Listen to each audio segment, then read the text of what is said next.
Good morning, good afternoon, and good evening, everyone. My name is Manning Moore. And I'm Trey Ram. And welcome to the Fresh Creatives Podcast. We have an extremely awesome episode this week for you, and that is because we are recording in the same room. We are. I am back from Germany for Christmas, and we decided to put together a podcast together because it's nice to be in the same room, be able to physically talk to somebody. Talking online is always fun, but there's definitely a big connection missed there because you're just not physically present. Yep, it's nice to actually be able to be leaning almost into you because we're sharing the exact same mic, but that's okay. Yes. It's not going to sound as good as the other episodes, but who cares? We're making do. I did not bring all of my audio equipment with me from Germany, so... Yeah. All right. Let's see. Our episode this week, we have your finished Hotel Adriano render. I do. Or scene. I have a new render that I get to show. Our main discussion is going to be on using references and other people's artwork for your own work. And then we have a pretty packed resource roundup to end out this episode. I'm looking forward to it. I think it's going to be really good. Let's go ahead and look at your accountability. Indeed. So this is a project I've been working on for a very long time. I believe I actually showed this in one of our first episodes. It's a recreation of the Hotel Adriano from the film Porco Rosso from 1998, I believe. And yeah, I just finished it after I had gotten done with my school project. I decided to sit down and knock this out before our semester project began. I didn't have much more left on it, so I just cleaned up a few of the rough edges and then called it good. I have been working on it for so long, I sort of wanted to call it good and get it out there so I could use what I've learned in this project and other stuff. And yeah, I'm pretty happy with how it turned out. I think there are things that could definitely be improved, but I feel like an artist can always say that about their own work. Oh, absolutely. Dude, I absolutely love this. I think so far this is the best work you have created, and it was such a huge, awesome honor to grow with this project and see everything that you did to it, and just made it better and better and better. And obviously, it has paid off because this is like the most accurate real-time rendering representation that I've seen. It looks so good. Yeah, well, compared to all the stuff that is currently on ArtStation that is a recreation of the Hotel Adriano, this is the best. Yes. I'm just objectively, it's the best. You can look at the other ones and they're not particularly good. I think you did great, man. I like it. So I'm going to be posting some more stuff on ArtStation, a breakdown of some of the work that I did, as well as additional shots, because the cool thing about it being in 3D is that you can look at it in any angle, not just the angles that are in the film. So absolutely, looking forward to that. Yeah, man, I want to be able to walk around in this thing. I think it just looks so good.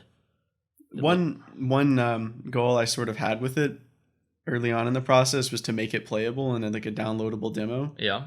Which I think I'd still like to do, but I need to do a lot of performance optimization on it because at the moment it's not particularly performant. Oh.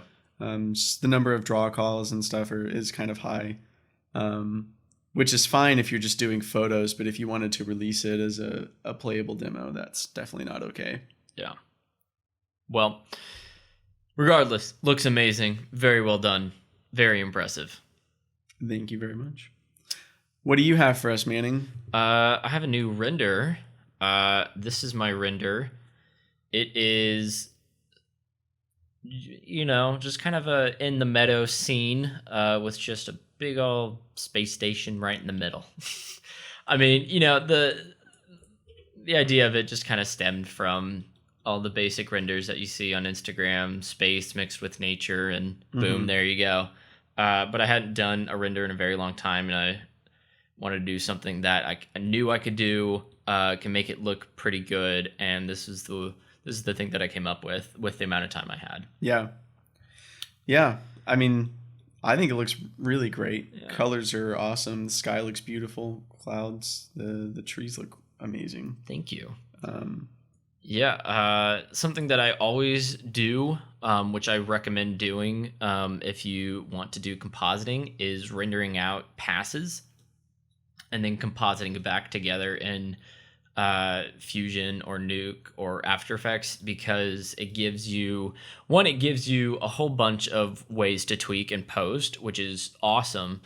And two, it kind of gets you in the practice of making basically breaking down a whole 3D render and then building it back up in your compositor. And it's good practice to have, because if you do compositing at big studios, typically you'll do individual passes from the renderer and composite it all together. So I just kind of do it as a practice. And you can see I do have a bunch of things that change in here. So my diffuse direct right there, diffuse indirect. And here I wanted to kind of bring down the green color. So I made it more orangey. That's the reflection direct. Reflection indirect actually boosted the saturate or the gain a little bit. Denoise, I turned down the saturation for the grass right here. And what is this pass?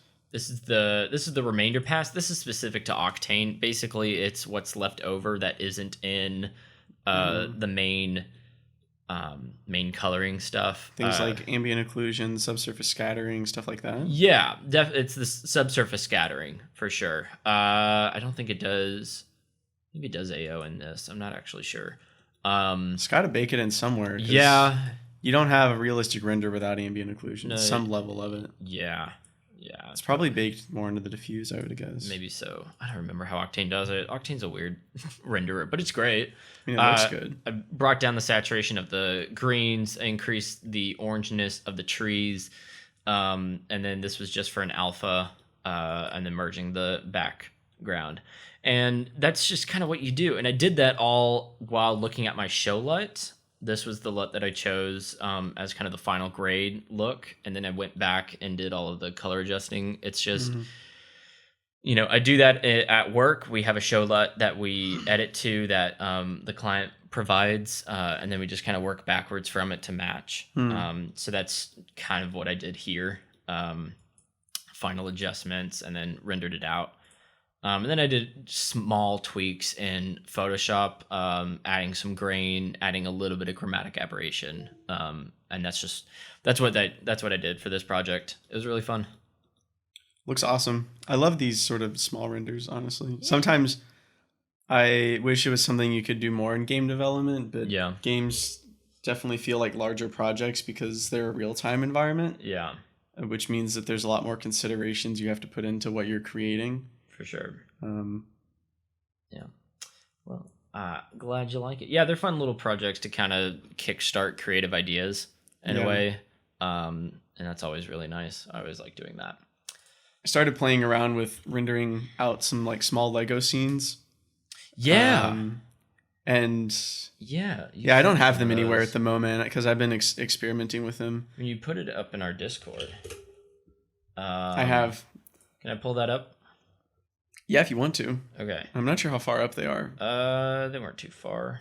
But that's a lot of fun because it's sort of just like a small project you can do, Yeah. Let's see. The website for this is called Mechabricks. Yeah. And it is super amazing. You just create an account and you have like a play full with Legos. 3D, full 3D workflow. So here's another scene from that one film.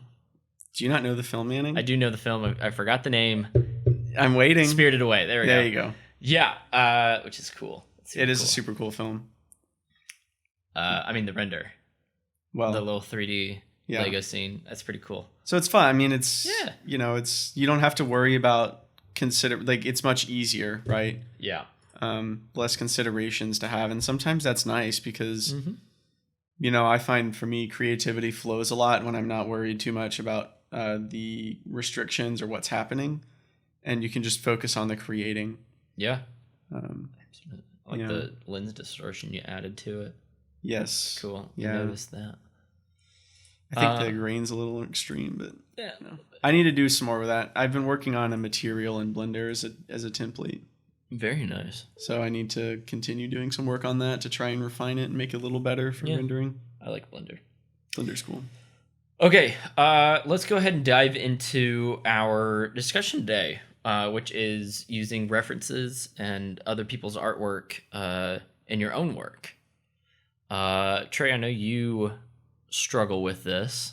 Let's hear your side on this. Yeah, I mean, it depends. Like, when I'm doing larger scenes or working on something I'm not super familiar with, I'll definitely do a lot of reference searching because in general, it's really important to be using references. I think sometimes you also need to sort of strike a balance because it does take time to find references. So if I'm working on, for example, like a wooden fence, I'm not going to spend a lot of time looking for a lot of references. I'll spend 15, 20 minutes at most looking for like 5 or 6 references that I really like, and then I'll work from those. But in the context of an entire scene, that's such like a minimal and unimportant part, right? That looking for a bunch of references, focusing on making it look amazing is not really worth the time that you're putting into it. And so in that case, it's definitely better to spend less time with references. If you're doing something that's far more important for your scene, such as a hero asset or like a building kit, a modular kit or something, then looking for a lot of references is a really good idea and something you need to be doing because it's so important in the context of what's happening that work needs to be done in order to make it good. So I think I've gotten a lot better at using references, especially as you start working on more realistic stuff, because if it's realistic, it needs to be good and it needs to look like it belongs in the real world, proper proportions, proper material values, things like that. And if you don't have references, that's really hard to figure out. Oh, yeah. It's easy to think you know what something looks like, but in reality, we have no idea. Blender Guru has a bunch of videos that talk about how like your brain will think of how a real world object is. You model it from your brain's reference, but when you pull up an actual reference, it is completely different or the scale is completely off. Yeah. So like things kind of warp in your mind when you try to remember stuff. Yes. And so keeping real, like if you're doing ArcViz stuff, keeping real world dimensions is extremely important. Don't rely on what your brain thinks looks all right. Yeah. Rely on real world measurements because that's important. Yeah, and a lot of times when I'm doing building something like a couch or whatever, I'll tend to go look for real world like sizes, average size of a couch. Yeah. And then I'll create like a reference box that is that size, and then I'll model inside the reference box. Yeah, I do that all the time. Yeah, and then the other thing I always do is I have a model that I pulled from Fallout 4 to use as a reference when modeling for that. Mm-hmm. But I've rescaled it so it fits to a lot of the other programs that I use. And I always import that if I'm working on some type of furniture or building or whatever to get an actual scale reference. Because when you don't have a scale reference, you have no idea how large something is. I mean, modeling in 3D is a very abstract thing and there's no actual references to size. Yeah. You can kind of have a reference, right? You know, like 1 grid square is a meter. But that doesn't actually help you how it feels to see a character next to it or whatever. Yeah. And so pulling in a character reference is super useful for being like, wow, this is massive. Yeah. Or wow, this is like way too small, you know? And that's saved my butt many times while modeling and just makes it a much easier process when you have that there from the start. Oh, yeah, definitely. You know, using other people's artwork. So what have I done? I've done a bunch of rendering. Started back in, was it 2016? Something like that. Actually pursuing 3D work. Wow, I'm 4 years into this. It's a long time. That is a long time. Ooh. 4 years. 4 years. We're old. I'm only in it for 2. You're only in it for 2, nerd. Shut up. You're a nerd. Nerdiest nerd that ever nerded. That's true. So I don't know. I have never had an issue with using someone else's assets in creation of my own artwork. I've never had an issue with that. I'll present credit where credit is due. If an asset is like under a certain license that they need credit, I'll do it. But I've never had an issue with bringing in someone else's work and creating my own out of it. Mm-hmm. And I know that's a huge struggle for beginning artists, for maybe some advanced artists, but people, where you have this idea that every single thing that is put into this piece of work has to 100% be mine. And it's a dangerous road to go down. You'll see a bunch of studios and even small freelance artists will purchase stuff. They'll purchase materials, they'll purchase textures, they'll purchase models when it makes more sense to already have this object and to begin work with that than to take the 10 to 20 hours to create this asset.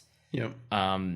Because the real work that they do, let's say they're making like a music video and you have a certain car that you need for this music video. You're not going to spend 40 hours building and modeling and texturing this car, because then you have to spend another 80 animating it and creating the environments and rendering and doing all this stuff, where you can cut out a large portion of that beginning by simply purchasing a car from that was made by another artist, but you're using it in your own specific use case. And it makes things so much easier on everyone else's part, because you don't have to spend the time, the money to create this asset. It's already been done, but you're using it in a way that is completely original to your own.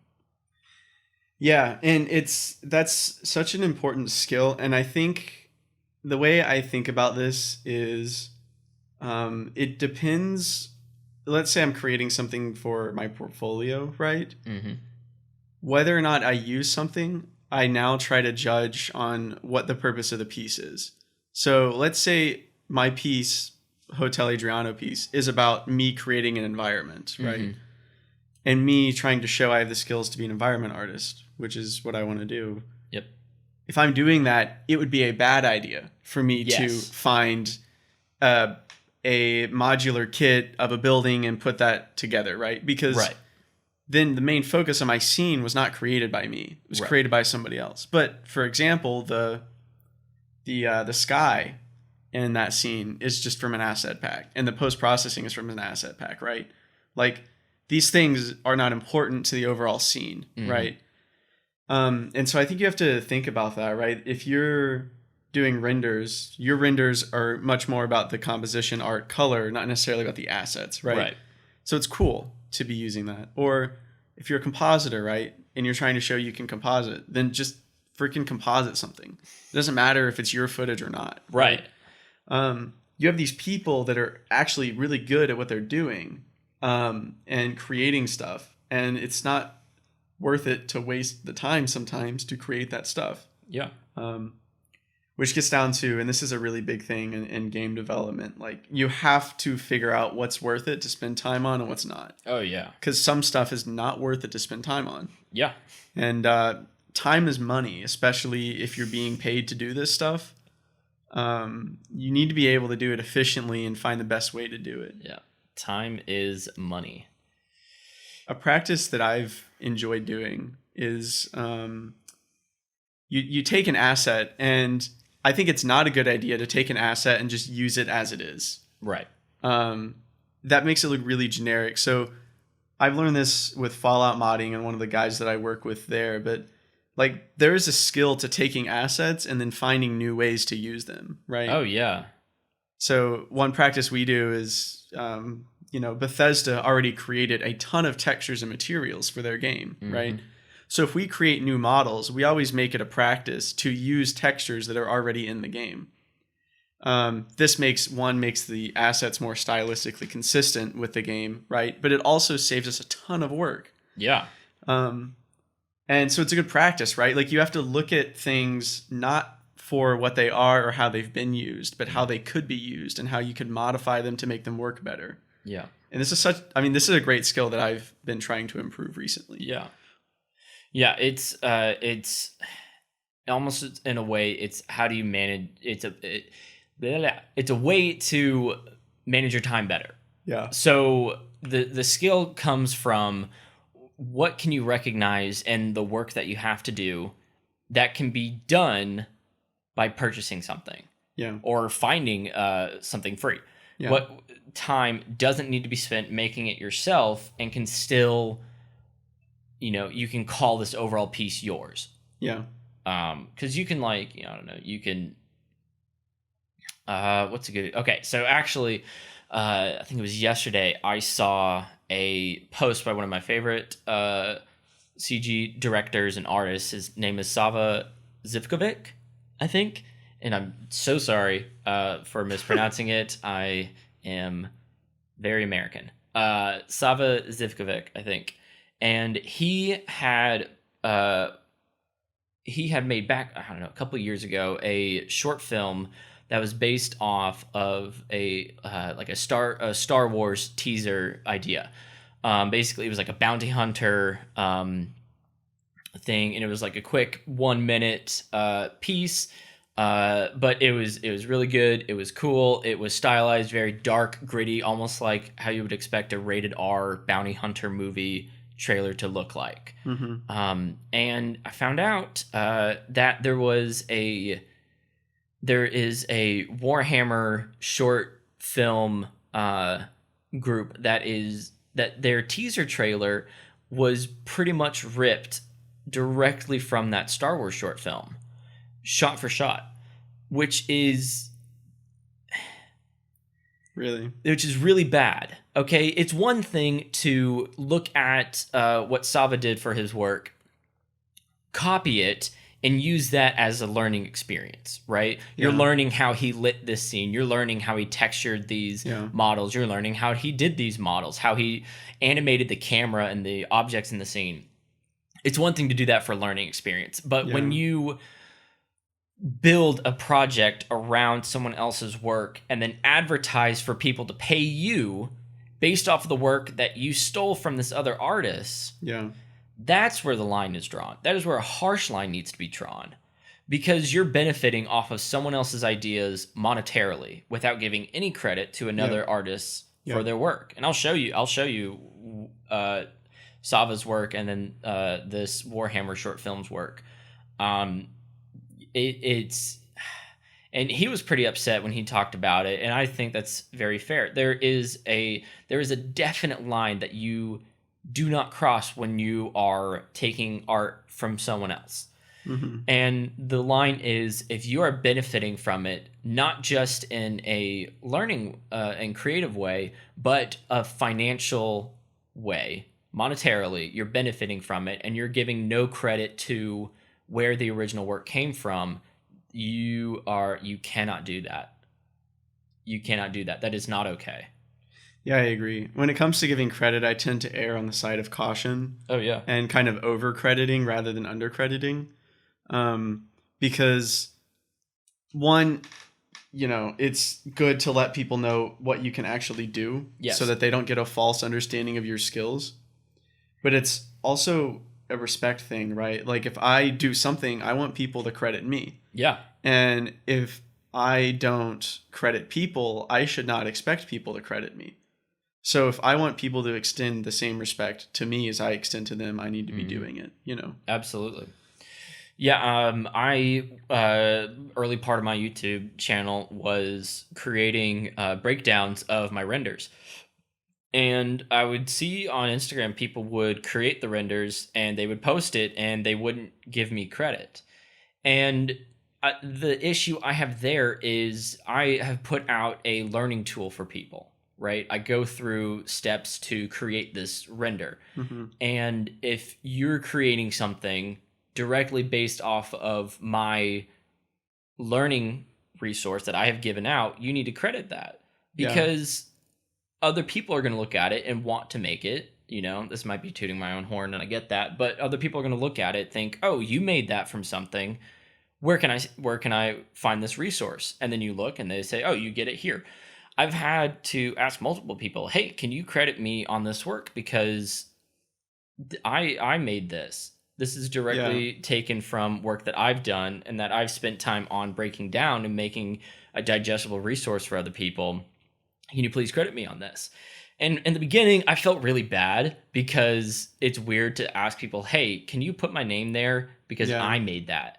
And then it kind of got into my head. It's like, no. This is a learning resource for other people. This isn't just, you know, me being me. This is a way for other people to learn how to make stuff. And if you don't credit where you brought this, you're not bettering the art community. I agree. I've had that as well. I think a lot of the times it happens, it's not malicious. No, absolutely. Right? And that's important to understand. Like so a long time ago, I did some work on kind of like a modular kit for a Spanish house, and I gave it to a Fallout project to use as a modular kit. Yes. And like nothing ever happened with it. I thought they had just given up on it. And then like 9 months later, I got sent an ArtStation post where somebody had like posted work that they had done and they had like retextured and like added pieces to the kit. But like 75% of the pieces in their ArtStation posts were pieces that were directly from my kit. Wow. And like you could like reference, right? Like I looked at my kit, I looked at the pieces, I was like, yeah, these are literally the same things. Yeah. Like proportions, models, bevels, everything is the same. It's obvious that they just retextured it. Mm-hmm. But I mean, I was like, okay, they need to credit me, but I wasn't like mad, right? Because what I imagined happened and what had happened, right, is this guy joined the project after me. Yeah. They just had the files on a drive somewhere. Right. They didn't say that I had made them. And the guy was just like, okay, I'm just going to create the files, right? You know? And so you just ask respectfully, say, hey man, listen, I did a lot of work on this. I'd appreciate it if you would just give me a little bit of credit for what I've done. Yeah. And then we're cool. What, you know? So you reached out to him? Yeah, I sent him a message and he was like, oh yeah, sorry, I had no idea that you had done this. Right. Which I figured was fair. The case. Yeah. Yeah, I don't think anyone that I've talked to about creating art from my resource, I never encountered anyone that was like mean about it. They were like, oh yeah, dude, I totally get that. Thank you for bringing that to my attention. Totally will credit you. Yeah. And, you know, it's like you said, err on the side of caution, include the credit to people whose hand was in the work. Yeah. And yeah, you know, it's just a kinder thing because people, you know, those people will look at your work and be like, oh, this is so cool. He's using my stuff. And then, you know, you get notified or you get, you know, a little bit of recognition because like, oh yeah, I know this person, blah, blah, blah. No, but you know, it's really good practice. Credit the people whose work you've taken stuff from, right? Yeah. It's just a very kind thing to do. I agree. Yeah. But I think that's a long topic that you can just it's a great one. In there. It is. Yeah. And it's a very important topic in the art community. There's a lot of problems with people stealing stuff. Yes. Claiming it as their own. Yes. Right.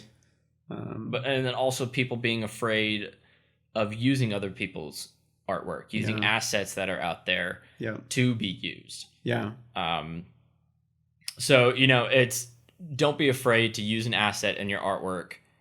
Give credit where credit is due. Yep. Don't steal other people's artwork and say it's yours. Exactly. It sounds simple. It's kind of simple. It is. It's not hard. It is simple. Yeah. Just have the awareness to do it. Yeah. You know, and it doesn't take long. Usually I just put like the bus model, comma, and then a link to wherever I downloaded it, right? Yeah. Or whatever. Yeah, And that's all you need, you know? Yeah. It does not need to be complicated. Not at all. All right. I think we should dive into our resource roundup. I think we should as well. We have some super awesome resources. Okay, so this first one right here, I have a video from Waqaz Qazi. Yes, this guy. I know he pronounced his name Qazi. Super cool guy. Been like huge recent, I feel like he's recent, colorist that just kind of has taken over YouTube and Instagram and the whole color grading market. Super knowledgeable. Highly recommend checking out this video from him about Resolve color management. The newest version, which is Resolve 17, has a new color space that they have. It's called DaVinci Resolve Wide Color Gamut. And it's actually, if I can find the reference here, it's actually bigger than Aces, which is crazy. This Wow. is it right here. It encompasses all of Aces, which, if you know what Aces is and you know why Aces is super cool, that's super cool. It even does the area wide gamut, and that's pretty spectacular. incredible. So highly recommend checking out this video. It's actually super jam-packed with great useful tips and doing kind of the workflow within Resolve and using that color management. Highly recommend it. I know I will. As soon as Resolve 17 gets out of beta, I will be using that instead of 16 because wide color gamut is awesome. We love it. The next one right here, I found, this was from CG Channel. I don't know if you know much about CG Channel. I don't, but I gotta check this out. Yeah, they do. It's kind of like a cool hub for art and stuff. I saw that they had they talked about a 75 3D plants, which is super cool. You can get that on the Epic Marketplace. These plants are amazing. Do you have these? Yeah, I do. I already nice. have. So every month, Epic releases free asset. So they basically take asset packs that have been on the store. Mm-hmm. They sponsor the creators for the month and then make them free. That's Right. So here, wonderful. every asset pack on this list is free. You can get. That is wonderful. So yeah, like this IK, Power cool as IK. heck. Like Oh, if you that's cool. scroll up as well, there's some other cool stuff. Like this modular swimming pool is awesome. Nice. Block out tools, decal stuff. I have all these. I tend to grab ones that are art related, Nice. and it's super nice because I mean these assets, like the grunge decals, those are amazing. I That hate is making grunge useful. decals. Oh, It's just yeah. so time consuming, right? But with this, you just get 200 grunge decals. You add them to your project. Bada bing, bada boom. You can focus on placing them and not creating them. Wow. Do you have to use it inside of Unreal, or can I is it available to just download these textures? So you can, what you can do is open it to Unreal and then export them out of Unreal, but there's Okay. no way to like get all of the files easily. You'd have to export Gotcha. them out of Unreal. Okay. It's But I've done that for some projects. Like I Yeah. was working on a project in Unity and I pulled a bunch of like detail props, things like plates, pins, Mhm. you know, whatever, decoration stuff, things that I just did not have the time to make Yeah. for my project. I pull them from Unreal because I have a bunch of asset packs Yeah. that do that kind of stuff. Man, I wish more companies did this. I think, does Unity do that? No, Unity, no. But to be fair, Unity Technologies is not nearly as big as Sure, Epic Games right. is. Which is why Epic Games can do this because, They can do this in all of Quixel, yeah, which is crazy. I still can't get over that. thank you to Fortnite. Yeah. As much as people hate on it, it is the Really? reason that all of this stuff is so amazing for creators at the moment. That's a very good point. Yeah. So yeah, that's really cool. I really like that Epic is doing that. I feel like Adobe ought to do that. Sponsor a creator and do something like that. That would be really cool. It's a great way to get people onto your platform. Yeah. It's free assets and everybody loves free stuff. This next thing I have is a tutorial series on School of Motion. I've talked about David Ariev before, and he has a new class that is coming out or is already out. It's called, I think it's called Lights, Camera, Render. Yeah, Lights, Camera, Render. He's known as Octane Jesus for very good reason. He is an amazing artist, amazing animator, Octane power user. He's fantastic. And he partnered with School of Motion 1 to create his Lights, Camera, Render course, but also to do this list of 10 tips for rendering. And yes, it says C4D renders, but expands way past just Cinema 4D. So I highly recommend watching them. They're amazing, anywhere from 4 minutes to 12 minutes. Super incredible. Go through all of them. I did a bunch of times. So cool. And then you can actually get a PDF of all of the tips so you can have them for a better date. Look at him. Look at Jesus. That's Octane Jesus right there. He's so great. He definitely fills the description. Oh yeah, he's so great. He's such an amazing guy. I think I emailed him once just gushing about some of the work that he's done, and he was so kind and talked to me. Even showed me like some work that he was working on for some music artists, and it was a really great conversation. Cool. He's such a cool guy. Heather, yeah, check that out. This other one I found while browsing Video Copilot, because everyone loves Video Copilot. He actually has 30 buildings, OBJs that you can download, textured. They're ready for Element 3D if you have that, but you can also just bring it into any modeling program of choice. They're That's OBJs. Very cool. So they're super simple. They're chill. Not super simple. They're kind of complex, but they're nice to have. It's good to just have in your building asset library. So check that out. They're textured, so you're good there. That's always nice. And this last one, I actually showed Trey right before we started recording this. It's this video from Ian Hubert.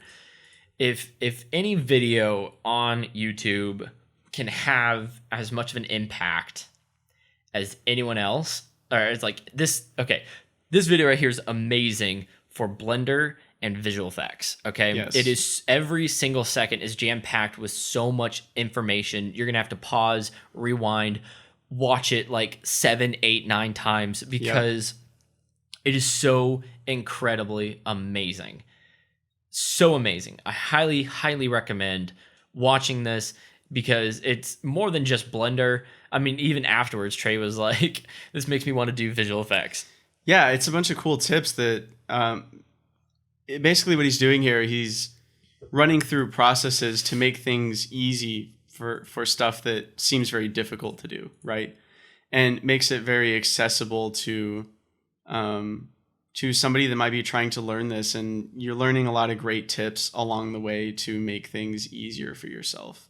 Yeah. Which, if you're not familiar with it, or if you're just trying to figure it out, then these are tips that are not going to come easily, right? They're not obvious. Yeah. So having somebody that's able to sort of run these to you and teach you these things is super, super valuable. Yeah. This it's an amazing tutorial. Yes. Just watch him and everything else he does. His videos are amazing. They're so good. Really nice. Huge wealth of knowledge. And honestly, please go support his Patreon. He deserves it. He's so great. Yes. Oh, okay. That's a lot of stuff. That's a lot of resources. But they're all good. They're so good. Yeah.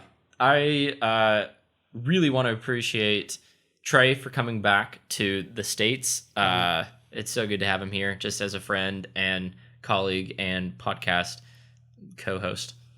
Pleasure to be here. I'm glad that we're able to record this in person. Oh yeah. I wish we could do this more, but that's definitely not possible unless you want to fly to Germany every week. I would very much like to fly to Germany every week. I think that you would not very much want to do that. Yeah. That would be 2 days of traveling every single week. That's a lot of traveling. It sucks. I can tell you that much. Yeah. Thank you guys so much for listening. We really enjoy making this. It started out as a project for us to stay accountable, and to kind of give a little community give back. And it's blossomed into a little bit more than just that. I don't know. It's a way to keep the friendship between me and Trey. It's a way to push ourselves creatively, and it's been really fun to do this. So thank you everyone who's listening. If you just stumbled upon this one, this is your first episode. We do this every week. This is a weekly show. We're in episode 8 right now, which is kind of cool. Kind of crazy. We actually only planned to do this for a month and see how it goes, but it just kind of kept going. It's kept going. Yeah. Was it 2 months? 2 months. Yeah. It's been. I've been enjoying it. I have too. Hopefully, everybody that listens is Yes. also enjoying it. Yeah. We're loving this. It's great to give back to people. We really enjoy the resources because a lot of this stuff has helped us do what we do. And hey, if you have any resources that you want to share with us, please do. This is a community that we're building. And it's a